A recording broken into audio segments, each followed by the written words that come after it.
La gratuité n'a pas de prix. Quand j'avais les 10 pizzas achetées et la 11e offerte, j'adorais ça. La 11e, elle était plus savoureuse. Il y en a, ils essayent d'avoir que la 11e. Tu Ouais, vois c'est compliqué. Trump, il nous a encore fait des dingueries avec Poutine, un peu l'insulter, à mal parler de lui en conférence et tout. Elle est où l'arnaque? L'arnaque, elle est en fonction du service qu'il produit. Ça se voit à la tête du mec aussi. Ça se voit aussi à ce qu'il montre. Vraiment, c'est chaud, les gens ils se rendent pas compte et qu'ils ouvrent vraiment leurs œillères et à sortir un peu des standards dans lesquels on les a mis parce qu'à un moment il sera trop tard. Il y a de plus en plus de traders et ça continuera. Ouais. Donc c'est loin d'être mort quand j'en vois certains qui parlent de ça.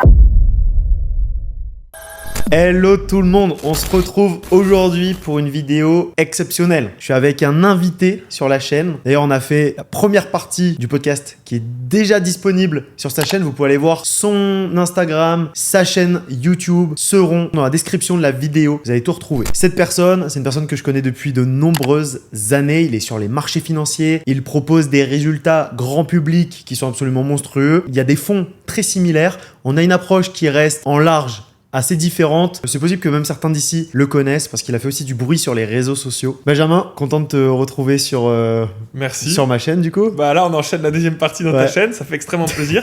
Merci pour l'invitation. Merci pour la confiance. Avec plaisir. Et je suis content d'être avec toute la communauté de Vivien et la communauté Legendary dont on entend parler depuis tant d'années. Et d'ailleurs, ce canal-là a été une source d'inspiration pour moi pour ouvrir le mien et créer une communauté à mon tour. C'est un truc qui m'est venu en tête parce que j'avais envie de montrer de l'évolution. Mon trading, il a toujours été sur un truc où chaque jour, pour moi, je suis en train de peaufiner ma stratégie. Tous les jours.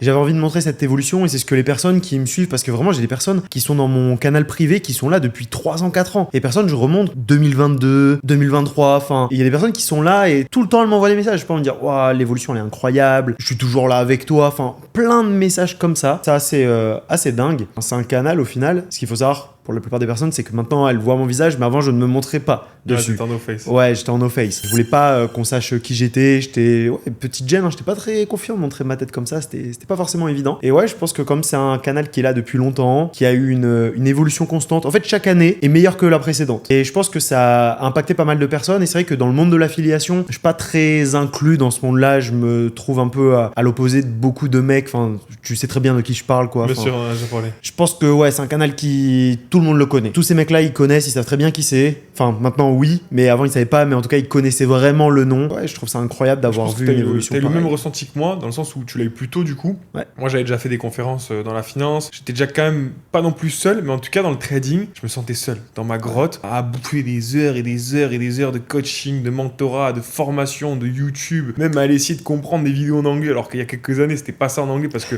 sur le marché FR, t'avais pas obligatoirement tout ce que je voulais avoir.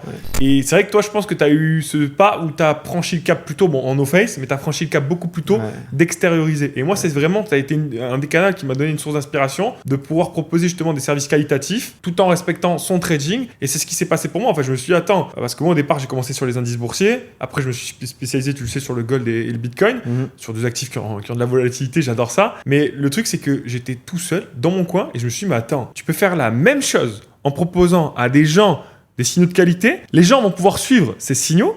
Donc moi, je vais gagner de l'argent.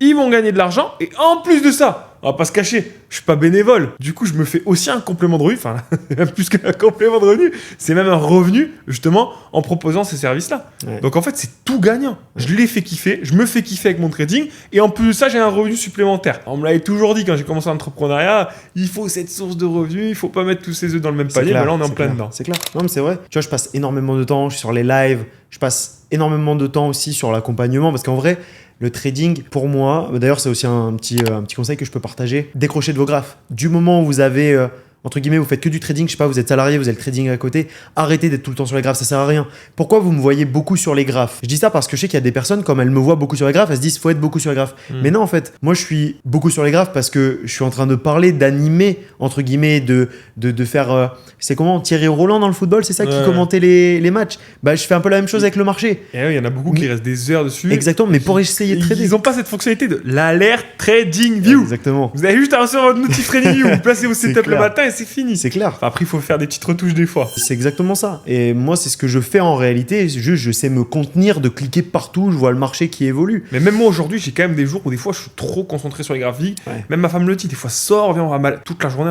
enfermé. Ouais. Après bon, heureusement que c'est pas tout le temps. Par contre, je sais décrocher. Là, tu vois, je te sors 2-3 semaines dans la Bali, tu le sais. Bah, j'ai su décrocher. Le Ouais. matin, je fais mes setups. Et après, je traitais beaucoup la session UK là-bas parce que du coup, on a un gros décalage. Mais il faut savoir décrocher. Il y a des moments aussi, il faut suivre le marché. Il y a des évolutions. Il y a une dynamique avec l'économie, tout ce qui se passe dans le monde. Donc oui, il y a des moments où on est beaucoup plus à fond. On a besoin de comprendre, d'aller dans cette lecture profonde du marché. Mais ça fait pas de nous, en soi, quand on est dans ces phases-là, des junkies du graphique, tu vois, des junkies du graphique. Alors que, ouais, beaucoup de personnes sont vraiment accro à ça, elles n'arrivent pas à décrocher, tu vois. Demain, je veux partir, pendant 15 jours, je vais pas trader, tu vois. Tant qu'on est dans le sujet de trading, là, toi aujourd'hui, à ta communauté, qu'est-ce que tu conseillerais comme stratégie pour commencer? Parce que moi, c'est vrai que j'ai commencé au départ avec des indicateurs. Ouais. Je sais que celui-ci, on en a parlé tout à l'heure dans la voiture, bel Huracan, on s'est fait plaisir.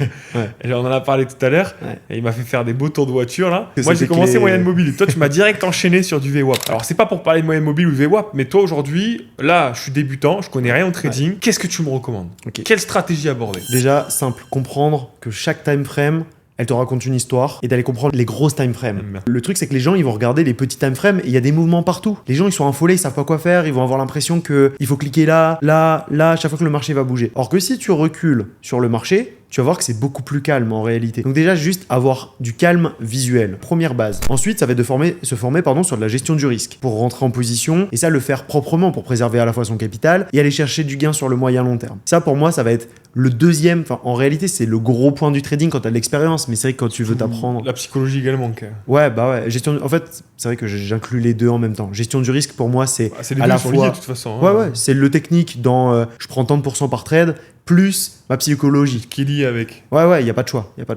On est tous passés par là au départ, Ouais, c'était compliqué. Attends, tous les biais. C'est pour ça que d'ailleurs on commence tous dans des comptes démo au départ. Après voilà, peut-être il y a deux ambiances, deux salles, deux ambiances, deux écoles. T'es pour le compte Moi, démo? Pour le compte démo au départ, Ouais. mais très rapidement passer sur un compte Ah oui, réel. pareil. Même si c'est 100, 200, bon alors 100 euros non, parce qu'on n'ira pas beaucoup loin, mais 200, 300 euros, tu commences, tu fais tes premiers pas. Déjà ton trading il a rien à voir que sur le compte démo. Des fois d'ailleurs ça se passe plus mal que sur le compte démo, mais au moins t'apprends. Ouais. C'est là où ta psychologie commence à travailler. En vrai, pour moi, un débutant, il fait quoi? Il prend un broker, MetaTrader, il est connecté, il se prend le compte démo du broker en même temps. Il teste juste de savoir comment il rentre en position une fois à l'achat, à la vente, placer son TP, son SL, sans connaître techniquement où le placer, mais savoir juste le mettre sur la plateforme. Et une fois que ça c'est Et fait... c'est intéressant ce que tu dis, je te coupe, mais il y a beaucoup de gens qui font leur compte démo sur MT4. Mais là, tu as stipulé quelque chose qui est très intéressant. Faites un compte sur un courtier, des courtiers de confiance, bien évidemment, que Vivien vous recommande par exemple. Et là, à ce moment-là, sur ce courtier-là, créez un compte virtuel sur le courtier. Ouais. Parce qu'en termes de commission et de spread, on va être comme si on était sur le marché réel. Or, un compte MT4, d'ailleurs, qui dure pas longtemps, hein, je crois qu'il avait un effet... moi, à l'époque, à 6-7 ans, il durait très peu de temps. Ouais, quelques jours il dégageait, et du coup, tu perdais tout ton historique de trading. Et au final, tu te fais avoir. Mais ça, c'est des petits tips qui peuvent paraître bêtes, mais pour les débutants, c'est juste incroyable. Et derrière, bah ouais, donc du moment où la personne elle sait faire ça, qu'elle sait remplir les lots, les calculer, elle passe sur du capital propre. Et là, maintenant, ok, j'ai fait ça. Comment je prendrais ma première position? Est-ce que tu me conseilles sur du support résistance ou déjà commencer à apprendre une stratégie très rapidement? Bon, pour moi, c'est en deuxième plan, vraiment partir sur l'histoire des time frames. Regardez comment le daily, le 4 heures ils sont. Déjà, juste visuellement, ça vous donne une indication. Si le marché il est en train de monter ou de chuter. Ensuite, ça va être d'aller comprendre où je vais attendre des confirmations. Je vais pas rentrer dans les confirmations là parce que sinon on est trop loin, mais tu as un marché qui évolue en 3 temps, du push, du retracement, du push. C'est quoi? C'est très simple. Vous avez plusieurs bougies montantes, une bougie par exemple ou deux descendantes, des bougies montantes, et à ce moment-là, le bas des bougies descendantes, et bien là, c'est un niveau de liquidité. Déjà, si tu mappes ça sur du daily du 4 heures, tu en as assez peu, tu attends que le marché revienne ici, et là, tu vas pouvoir, par exemple, sur des plus petits time frames, du 1 heure, tu vas mettre du support, résistance, et tu vas voir les réactions de marché dessus. Déjà, les personnes, si elles se concentraient juste sur les bons mouvements de tendance, ce qui est de l'order flow pour moi, ça c'est pour les personnes qui sont plus avancées, et la team Legendaries, vous savez de quoi je parle, eh bien, order flow, les liquidités, donc c'est quel niveau je repère sur le graphique en fonction de cette définition que je viens de donner, et derrière des confirmations. Là, on va rentrer dans un truc beaucoup trop technique. Là, quelqu'un qui débute, ça va... technique. Mais déjà, je reviens sur ce que tu as dit au départ. Arriver à repérer une tendance haussière ou une tendance baissière, ça paraît bête pour quelqu'un là qui s'y connaît déjà en trading, mais ça reste la base. Ouais. Il faut généralement pas trader à contre-tendance, même s'il y a des stratégies qui tradent à contre-tendance. Ouais. En tout cas, moi, c'est pas ma vision du trading, et je pense que toi non plus. Ça dépend quelques setups qui peuvent. Ouais. Voilà, comme tout le monde, on a toutes nos exceptions, mais aujourd'hui, ça arrive à repérer ce genre de tendance. C'est très important. Et du coup, après, une fois que c'est fait, à commencer déjà à faire ses premiers pas en trading, et là, du coup, tout ce qui va avec. Et après, chacun va trouver sa stratégie, parce que ta stratégie ne va pas me correspondre. Mais d'ailleurs, comme je l'ai dit dans la première partie du podcast, j'avais déjà commencé le trading en amont, et pourtant, il y a un moment où dans ma stratégie, j'ai tout revu, et il y a quelque chose qui a totalement changé au moment où on s'est rencontrés d'ailleurs, et tu as été, comme je l'ai dit dans la première partie, un moment marquant en tout cas pour mon trading. Donc au final, en soi, il n'y a pas de stratégie miracle, je pense, mais il faut quand même commencer avec des bases qui sont communes. Ouais, je dis toujours, il y a pas de bonne ou de mauvaise stratégie, il y a que des bons ou des mauvais traders. Ça, pour moi, c'est un gros point. Si ta stratégie, elle est adaptée à toi et qu'elle est cohérente, pour moi déjà tu peux aller chercher de la performance, très très bonne performance. Ouais. Je pense c'est aussi que les personnes elles se rendent compte d'un truc aussi pour les débutants surtout, de combien ils rentrent en risque sur chaque trade aussi. La plupart des gens ils rentrent à l'aveugle, ils savent pas combien ils sont prêts à perdre sur un trade. Et en fait ils vont juste voir du gain, ils vont peut-être gagner 15 € alors qu'ils en ont risqué 50, tu vois. Au final je trouve pas ça sensé niveau profitabilité. Ne pas être à l'aveugle, pas foncer à l'aveugle, se former, vraiment ça, je le dis, je le répète tout le temps. On parlait d'anglais tout à l'heure, je me suis formé américain, je suis allé en Angleterre pour me former. Il faut aller le chercher. Il n'y a pas de choix. Je me suis formé avec des Français aussi, hein. Mais vraiment là où j'ai décollé, c'est parce que j'ai vu plusieurs personnes, inspiration et... 7 ans, on était quand même limité, comme on l'a dit tout à l'heure, sur le marché francophone. Ouais, en plus. Pour les bases, c'était très bien, mais au bout d'un moment, il fallait aller plus loin. Ouais, niveau français, c'est vrai que ça a du mal. Je pense que là, on arrive dans une ère où tous les mecs là qu'on voit qui vendent du rêve tout le temps sur les réseaux sociaux, ces mecs-là, ils vont passer à la trappe. Et les gens vont commencer vraiment à se focaliser sur comprendre le mec est compétent. On est en plein dedans. Hein. Déjà, on parle tous d'influx voleurs sur les réseaux sociaux. Ouais, c'est vrai. C'est Booba, ça, je crois, qui a mis le truc. À Dubaï, on le voit et on entend beaucoup de choses. Ça commence à baisser en termes de revenus. Donc, obligatoirement, les gens se rendent compte. Mais c'est pas pour autant que les gens quittent le trading. Au contraire, ils vont plus se diriger sur des profils comme le tien, comme le mien. Ou alors, ils vont trouver son compte. Et là, on n'est pas les deux seuls à être légit dans le marché. Il y en a plein d'autres qui sont totalement légites. Maintenant, le problème, c'est que 70%, je dirais, minimum. C'est un Pareto, hein. 80%, enfin c'est le 80-20. C'est 80% qui sont pas bons. J'avais pas 80, mais on y quasiment. Ouais, ça va vite. Je pense que on n'a pas. Enfin, moi en tout cas, je sais que je reçois beaucoup de témoignages. Du coup, qu'est-ce que tu penses du copy trading et de l'affiliation ? Ah, sujet intéressant. En fait, je pense que ça peut être un très bon modèle quand c'est fait de façon saine. Toi, là, tu recommences le trading, t'as aucune connaissance, ok ? Tu es sur les réseaux sociaux. Nous, à l'époque, il n'y avait pas de personne qui proposait du copy trading. Okay. Est-ce que tu devrais faire du copy trading ? Tu connais rien ? Suivre ? Ouais, bien sûr. Je l'ai dit tout à l'heure, j'ai commencé par là. Ouais, alors j'ai eu. Alors, c'était pas vraiment du copy trading que j'ai fait, mais j'avoue que j'avais rejoint des trucs un peu comme ça. Ok. Mais en fait, ça m'a permis de voir des trucs et je sais pas, j'ai toujours été en alerte par rapport à des trucs, je sais pas. En fait, c'était pas des mecs trop pertinents. En fait, ceux que tu vois facilement, c'est toujours les mecs qui flambent, on va dire, tu vois. Mais aujourd'hui, tu vois un Vivien. Ouais, qu'est-ce que t'en penses ? Je vois un Vivien. J'ai dit putain, qu'est-ce qu'il est beau. Non, je vois un Vivien. Bah ouais, là je me dis grosse confiance. T'as quand même des très petits sels pour des grosses targets. Ça c'est très peu proposé sur le marché. Et même c'est très compliqué parce que moi je vais pas me le cacher. Moi ce que je vis c'est le win rate, tu le sais. Ouais. Mais parce que les gens sont comme ça. Aujourd'hui ils vont voir tu vas perdre 5 trades pour en gagner un, mais au final celui-ci va te permettre d'être rentable. Mais le problème c'est que des fois moi sur du copy trading j'ai peur que le client est en cours, le client est directement en train d'être en train de dormir ou avec sa femme, avec son homme, etc. Et c'est pour ça que des fois, bon, voilà, on a quand même beaucoup de similitudes dans notre trading, mais dans notre façon d'approche avec les communautés, on est un petit peu différent. Ouais. Mais je sais qu'aujourd'hui, malheureusement, ces fameux influx voleurs, ils ont sali le monde de l'affiliation. Ouais. Or, l'affiliation, on en a dans tous les domaines. Il y a de l'affiliation bancaire. Moi, j'en ai parlé tout à l'heure. J'ai commencé avec l'affiliation dans mes premiers business bien avant de faire du trading. J'étais mineur. L'affiliation, il y en a dans tous les domaines. Et en soi, j'ai encore vu une vidéo YouTube tout à l'heure là où ça parlait de ça. Il faut pas tout mélanger. Dans l'affiliation, il y a 3 types d'affiliation. On va le dire ici, comme ça, on va parler cash, on va parler français et pas de thaïlandais ou pas d'indonésien comme j'étais il y a quelques jours là. Là, on va parler français. Il y a 3 types d'affiliation. Il y a l'IB. Donc l'IB, c'est celle où on est payé sur les lots. Ouais. Okay, donc le client va trader sur le volume. Plus il va trader, plus on va gagner. Mais en soi, on n'est ni payé sur les pertes, ni sur les gains, juste sur le volume qui va être fait. Le deuxième, et ça, honnêtement, je pourrais faire le mec à dire qu'ils font tous ça, même les influx voleurs ne le font pas. C'est des contrats où tu es payé sur la perte du client, ou certains sur le gain. Dans ma vie entière, et pourtant, Dieu sait que j'en ai fréquenté à Dubaï, etc., j'en ai rencontré qu'un qui faisait ça. Parce qu'au final, des fois, ils ne sont même pas au final plus rentables que ça, et ça n'a aucun intérêt. Et alors ça, c'est des choses où pour moi, je suis totalement anti par rapport à... il n'y a aucun intérêt. Moi, mes clients gagnent, plus ils gagnent, plus je peux l'exposer, et plus je l'expose, obligatoirement, c'est de la preuve sociale, les gens ont envie de rejoindre. Tout à fait. Et le troisième, celui que la plupart font, on appelle ça du CPA, ce que j'ai toujours fait dans ma vie, même hors trading, où tu es payé à la commission. Ouais. Donc un parrainage très simple, recommandation. Et toi, je sais, tu proposes une offre payante pour te rejoindre aussi, comme moi, non? Ouais. Voilà. Parce que j'ai des personnes qui ont déjà. Il y en a qui traitent que en profil, mais il y a des personnes qui me rejoignent justement pour d'aller chercher des performances avec des gros targets et tout, parce que sur les profils, en plus, je trouve que ça passe super bien. C'est vraiment là où j'ai explosé mes revenus, hein. C'est surtout grâce à ça à la base. Et ces personnes-là, elles payent à ce moment-là Ouais. parce qu'elles n'ont pas obligatoirement envie de changer de courtier. Ouais. Et c'est là la beauté de l'affiliation, c'est que moi je propose deux solutions et viens, on a exactement le même modèle économique par rapport à notre canal.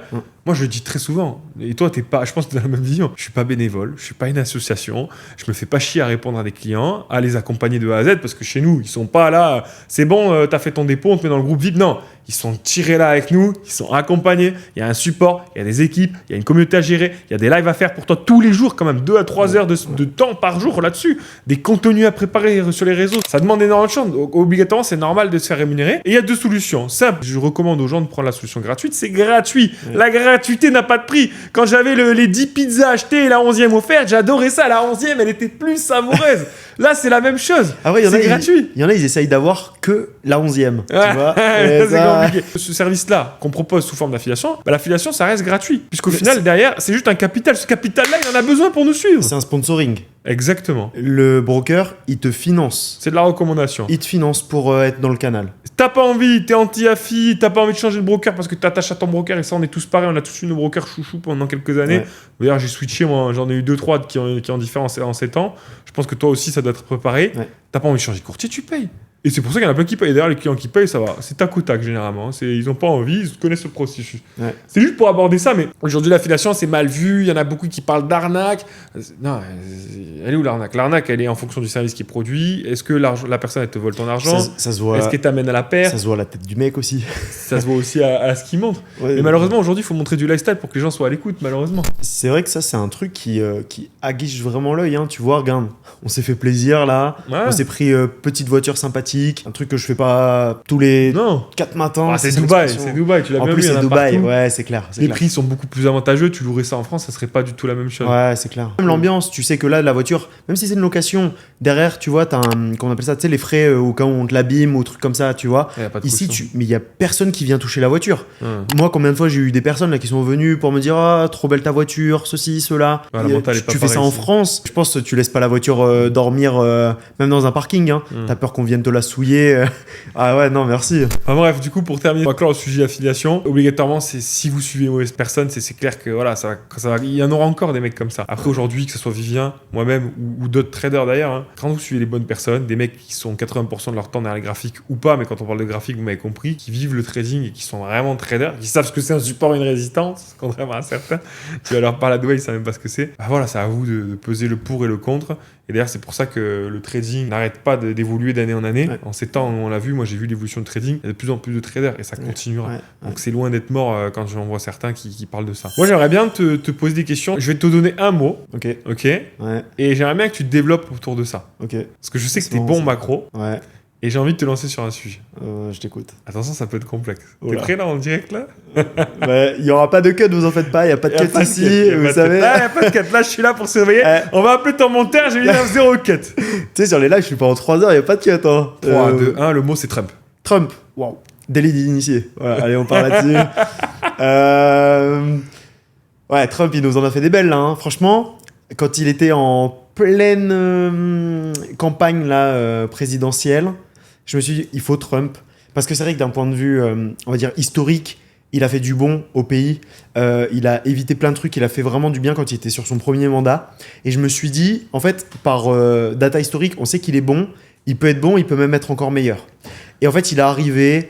Il a réussi à hyper un peu des gens aussi. Tu sais, c'est beaucoup le monde de la crypto qui ont mis Trump sur un piédestal. Moi, le premier, hein, pour être transparent avec toi. Ouais, alors... Moi, je l'attendais pour mon wallet. Hein. Ouais, moi aussi. Je voulais qu'il soit élu. J'avoue que j'avais un peu cette espérance, mais j'avais quand même un truc en arrière-fond de...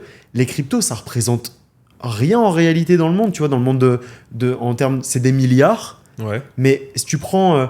c'est un seau d'eau, le monde de la finance... Je vais même dire plus. C'est un océan, le monde de la finance, au niveau monétaire. Et la crypto, c'est quelques gouttes. Bien sûr. Il y a des choses très intéressantes. La technologie blockchain, Il y a des projets qui ont vraiment une force réelle sur le marché.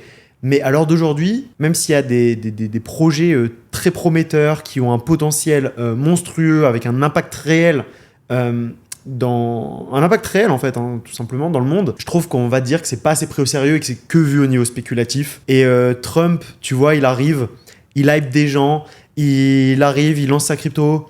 Son même coin, tu vois, sa même coin, ça a zéro utilité, mais il sait que. Et il y en a combien qui ont investi et c'est fou. Sa femme, ça m'a choqué. Il y en a combien qui ont investi. Mais tu sais que je connais même un mec sensé qui est à fond dans la crypto, hein, qui n'avait pas posé depuis longtemps. Il a du stacking sur du long terme. C'est pas un expert en crypto. Hein. Il est arrivé, il a posé sur Trump au moment où il avait le coin de sa femme qui était sorti. Donc déjà, il était même plus dans la hype. Ouais. Et pourtant, c'est un mec qui est ultra sensé. Il a posé 20 000 là-dedans. Je me suis dit, mais t'es complètement fou. T'es complètement fou. Il y a beaucoup il a de fait gens. Ça. C'est un mec qui est censé. Il connaît la crypto. Il est là-dedans depuis des années.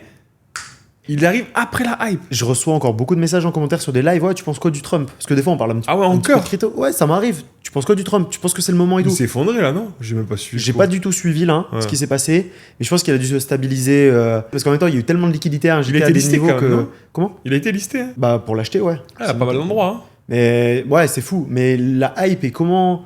Ouais, je sais pas, c'est trop bizarre. Donc, ouais, là, vraiment du gros délit d'initié, même ce qu'il a fait avec la Chine. C'est très bizarre ce qu'il fait, en fait. Je pense qu'il nous a fait des coups auxquels personne ne s'attendait. Déjà, il faisait beaucoup d'argent, multimilliardaire.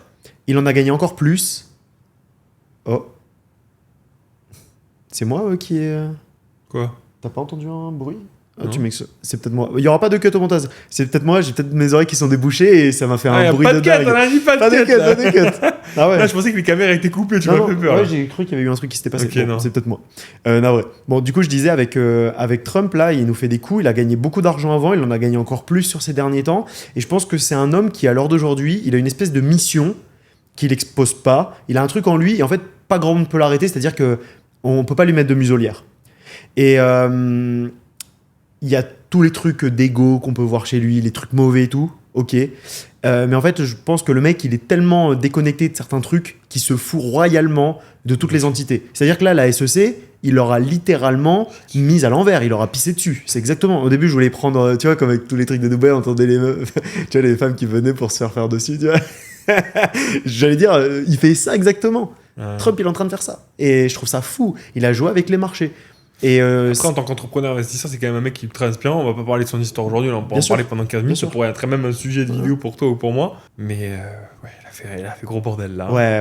Là, on l'a ressenti. Et d'ailleurs, moi, en vrai de vrai, j'étais pour l'élection de Trump sur les marchés. Ouais. Mais si on se rappelle au premier mandat ce que ça donnait sur les marchés, il suffisait d'un tweet. Hein. Ouais, clairement. Mais là, cependant, pendant que beaucoup ont perdu de l'argent, moi, par exemple, sur l'or, parce que je suis spécialisé sur l'or, ça a amené des mouvements de marché hyper intéressants et en fait j'ai eu tout l'école entre guillemets graphique qui m'a amené sur les différents mouvements qui ont été amenés quand Trump il faisait ses dingueries et j'ai réussi à suivre des flots de marché. Ça m'a permis d'aller chercher des performances là sur les derniers mois depuis qu'il est là. Et tu penses que s'il n'avait pas été élu, je pense que j'ai déjà ta réponse, hein.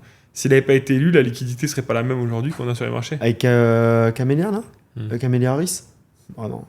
Non. En plus, avec l'Ukraine et la Russie de l'autre côté. Ça fait longtemps qu'on n'avait pas une liquidité comme ça sur l'or. Hein. Ouais, bah là, en fait, il y a eu...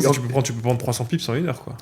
Ouais, mais même moi, il y a eu des bougies. Enfin, moi, j'avais des bougies en 5 minutes. En généralité, là. Ouais, j'avais des confirmations. Ouais, il y a eu une phase, là, sur 15 jours, les amplitudes de marché, c'était 100-200 pips sur des bougies de 5 à 15 minutes. C'était monstrueux. Là, j'ai dû complètement adapter ma stratégie. Bah, par exemple, dynamique de marché, je m'adapte. Et bah là, je vais chercher des risk-reward toujours aussi importants, mais avec des amplitudes de marché. Là, j'avais des SL qui étaient un peu plus importants que ce que je mets en temps normal, tu vois. Et là, ça passe très bien. J'ai fait des grosses performances. Et ouais, si Camélia était passé, je sais pas, avec Russie, Ukraine. Et encore là, Trump, il nous a encore fait des dingueries avec Poutine, là, il y a pas longtemps, on va dire un peu l'insulter, à mal parler de lui en conférence et tout. Je sais pas ce que ça va donner. Mais en tout cas, économiquement et d'un point de vue marché, c'est super intéressant à suivre. On est dans une ère très particulière. Mais ce que j'ai envie de dire surtout, c'est que les personnes, elles sortent un peu de leur cadre habituel et qu'elles se rendent compte et qu'elles ouvrent un peu leurs œillères. Parce que là, en France, les gens, ils sont tous contents, mais ils se rendent pas compte là de tout ce qui s'est passé au niveau international et de comment déjà l'Europe, de façon générale, est dans la merde. Et ces pays-là, France, Allemagne, Angleterre, qui sont à la base le top 3 Europe, ils sont à un niveau là jusqu'au cou. c'est chaud, vraiment c'est chaud, les gens ils se rendent pas compte et qu'ils ouvrent vraiment leurs œillères et à sortir un peu des standards dans lesquels on les a mis parce que à un moment il sera trop tard. Et je pense Vous qu'on avez a... vu la communauté légendaire là, si vous voulez lancer Vivien, parlez-lui de Macron en live, il est lancé pendant des heures, il adore ça. J'ai vraiment fait exprès de mettre Trump sur le truc parce que je savais que ça allait parler de Macron. Ah ouais là tu me... J'adore ça. Ah ouais c'est incroyable, ouais c'est super intéressant de se rendre compte vraiment dans le monde dans lequel on vit et que c'est pas le monde des bisounours, c'est que tu vas aller où? Et encore, je vais dire 2000 €. J'ai des personnes de ma communauté qui gagnent un peu moins parce qu'on en a déjà parlé ouvertement parce que par rapport à des sujets que Le j'avais. SMIC, il a quoi, 1005 maintenant en France? Je pense qu'il a un peu moins.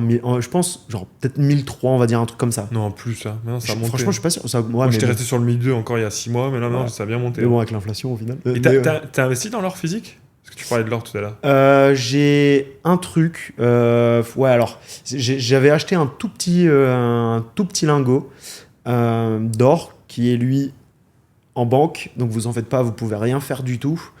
Mais c'est tout en fait. Sinon, c'est vraiment un tout petit truc que j'avais fait juste pour tester il y a quelques temps en arrière. J'ai un certificat avec. Mais pareil, encore à ce moment-là. Tu sais que je faisais déjà du trading, moi, plus jeune, mineur. J'ai eu des louis d'or et j'en ai encore. J'en ai. J'ai beaucoup de louis d'or, moi. Moi aussi. En plus d'investir dans l'or, t'investis quand même sur une pièce qui prend de la valeur, qui a quasiment fait x6 en... Moi, c'est de l'héritage, moi. Ça vient de Pareil. avant. Tu vois, c'est on va dire les anciens de la famille. Genre quand ils étaient plus jeunes et qu'ils faisaient des travaux, genre aller aider, genre trucs pompistes, trucs comme ça là. Il y a beaucoup de louis d'or chez Ouais. nos grands-parents. Hein. Et par exemple, les arrière-grands-parents plutôt. les mécaniciens, genre dans les garages, les gens qui venaient par exemple pour remettre, je sais pas, changer vite fait des pneus ou un petit contrôle, un truc comme ça, souvent ils avaient l'habitude de donner un louis d'or comme ça. Ouais. Et dans ma famille, j'ai eu Ça valait plusieurs que dalle à personnes. l'époque, ça valait 50 €. Hein. Je sais pas du tout. Quand j'étais adolescent, ça valait cinquantaine Ok. d'euros. Là, ça a explosé. Maintenant, je ne ferai pas le cours. Je crois que c'est à 300 et quelques. Ah, là, Et moi, c'est- j'ai commencé à en avoir comme toi en héritage. Enfin, c'était pas un héritage, mais c'était un cadeau d'une grande tante tous les ans. Et du coup, ça m'a tellement poussé. Je me suis renseigné dedans. Ça a été mon premier trading, un peu d'ailleurs. Ouais. Et j'ai commencé à en acheter. Et j'en ai acheté. Et j'ai cumulé plus de 5 chiffres d'or. Pareil, Ok. c'est en banque, vous inquiétez pas. moi, je l'ai pas. C'est pas vendu. C'est dans une boîte encore. Ah, pareil, pas Et vendu. j'ai une boîte. Vraiment une vraie boîte bien remplie, quoi, tu vois, vraiment. Ok.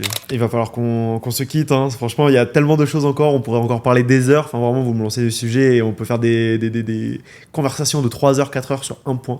Mais bref, à un moment, il faut se quitter. Comment on les quitte? Comme ça, on coupe la vidéo comme ça? Non, on va quand même faire un truc sympa. Je vous propose un truc très sympa pour vous. D'une part, je l'ai dit en début de vidéo, vous allez retrouver les coordonnées de Ben dans la description de la vidéo. Rejoignez-le, c'est une personne de confiance. Il va partager énormément de choses sur ta chaîne YouTube. On en parlait dans la première partie. Ils iront voir, mais justement, pas que sur le domaine des marchés financiers, mais par exemple sur ton immobilier, etc. De mon côté, je suis très focalisé. Trading, pour le moment, je focalise que sur ça. Si vous avez envie de suivre quelqu'un qui passe des heures, 2-3 heures par jour, du lundi au vendredi en live, qui partage ses compétences techniques, pareil, abonnez-vous à la chaîne, rejoignez le Abonnez-vous, lien. l'équipe, hein. Vraiment, abonnez-vous parce que ça, c'est pas que pour avoir les contenus, là. C'est pour avoir les lives. Les lives, c'est des pépettes. C'est pépite. C'est pas des pépites, c'est des pépettes. Eh ben, faites-le. Le lien est en description de la vidéo. Ciao, c'était Vivien. C'était Ben et Vivien. Merci pour l'invitation. Avec plaisir. Ciao, ciao, l'équipe Legendary. À bientôt.